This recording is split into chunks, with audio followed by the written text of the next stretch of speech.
Alors, je suis face aux représentants de l'église de Makita. Plateau. De Makita Plateau en Konjok.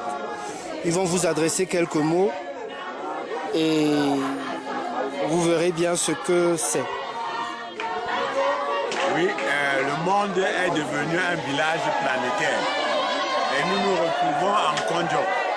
Konjok Makita Plateau, où notre temple peut être restauré avec la volonté de tout un chacun. C'est un cri d'alarme, un cri d'amour que nous lançons à tous ceux qui croient en Dieu. Parce qu'il y a un seul Dieu qui est éternellement vivant, en qui nous croyons. Nous lançons ici un cri aux âmes de bonne volonté pour nous venir en aide. Parce que l'aile gauche de notre temple est en train de s'écrouler. Et nous avons peur qu'il n'y ait de désastre. Et nous sommes actuellement à la phase de prévention parce que même la toiture, elle est toute charançonnée. Et le mur a été déraciné depuis le bas. Ceci depuis l'orage qui est passé le 4 décembre 2012. Et à cet effet, nous avons un regard vers le monde parce que même la basilique Saint-Pierre de Rome n'a pas été construite en un jour. Chaque année, il y a la restauration de ce temple. Et nous demandons également aux gens de nous venir en aide parce que notre temple est en décrépitude. Et nous voulons le restaurer. Ce qui demande qu'on mette tout le temple en bas. Et nous ne pouvons pas laisser les communautés de Makita Plateau en divagation. Parce qu'ils ont besoin d'un lieu de prière. Et une maison de prière s'avère être très importante pour le devenir de notre communauté parce qu'il s'agit de l'église évangélique du Cameroun, de Konjok. Et Konjok est un tout petit village enclavé. D'ailleurs, à travers les divers reportages qui sont passés dans plusieurs chaînes de télévision, on a montré notre temple qui est complètement détruit. Vraiment les yeux tout droit vers tout un chacun. Je les lève pour demander le secours. Nous sommes au Cameroun, bien sûr, mais c'est une toute petite localité qui est même enclavée. Et nous ne pouvons rien par nos propres et maudiques moyens. Nous sommes un peuple de petits paysans. Et nos ressources ne nous permettent pas de faire ce temple qui a été construit par nos parents il y a de cela 20 ans. Comprenez donc pourquoi notre détresse. Ça, c'est un cri que nous lançons aux âmes de bonne volonté à travers l'Afrique et le monde, qu'ils comprennent dans quel état nous sommes. Nous ne voulons pas qu'il y ait une calamité, que le temple s'effondre sur les gens et que l'actualité soit à la une pour dire les gens sont morts là-bas. C'est un acte préventif et nous avons une autre vision pour ce temple.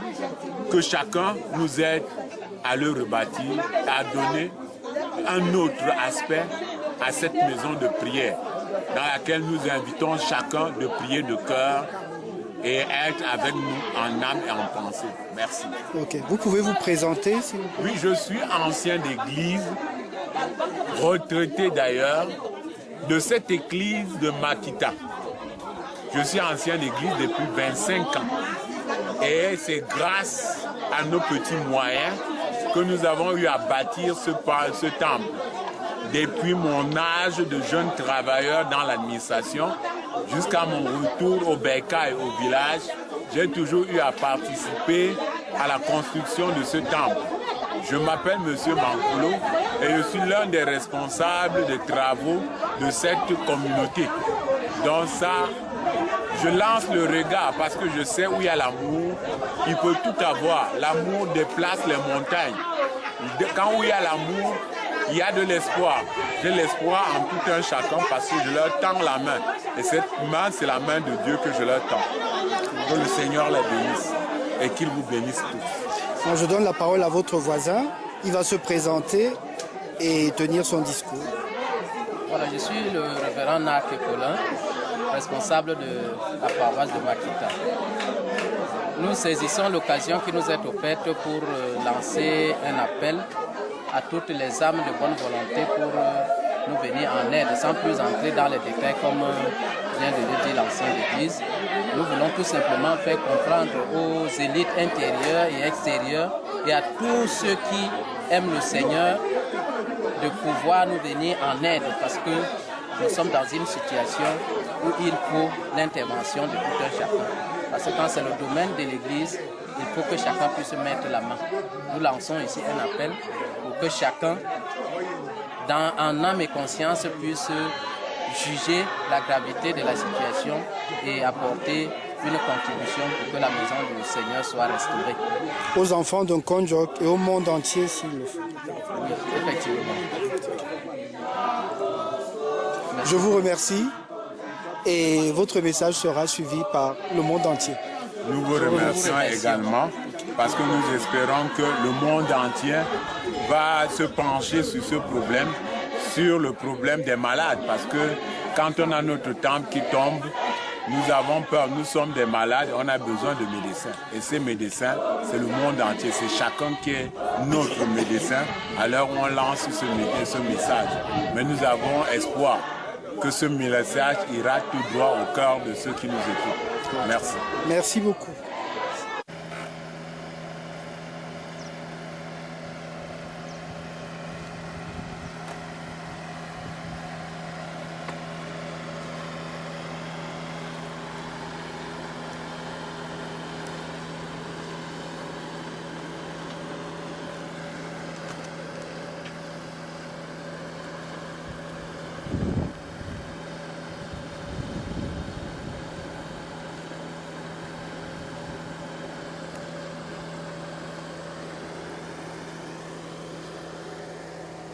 Le clocher, la sonne pour appeler les fidèles,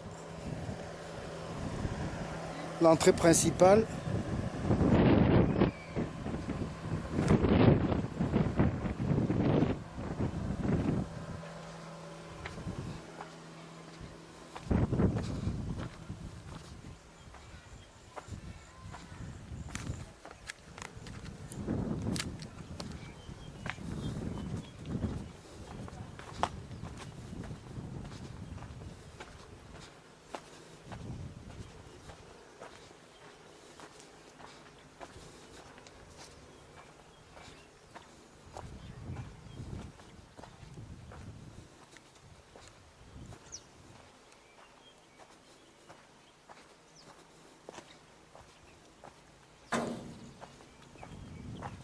voilà.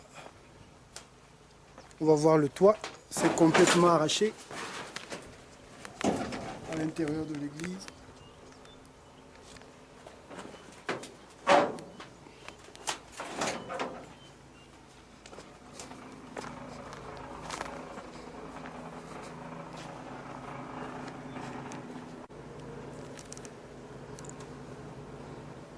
Voilà, le toit est complètement arraché.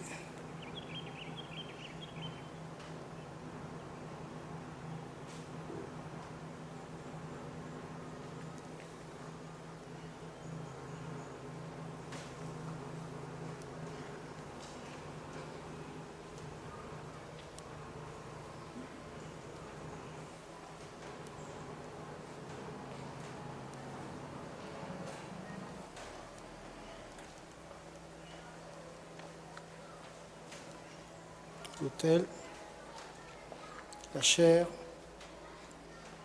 complètement à l'extérieur. Voilà.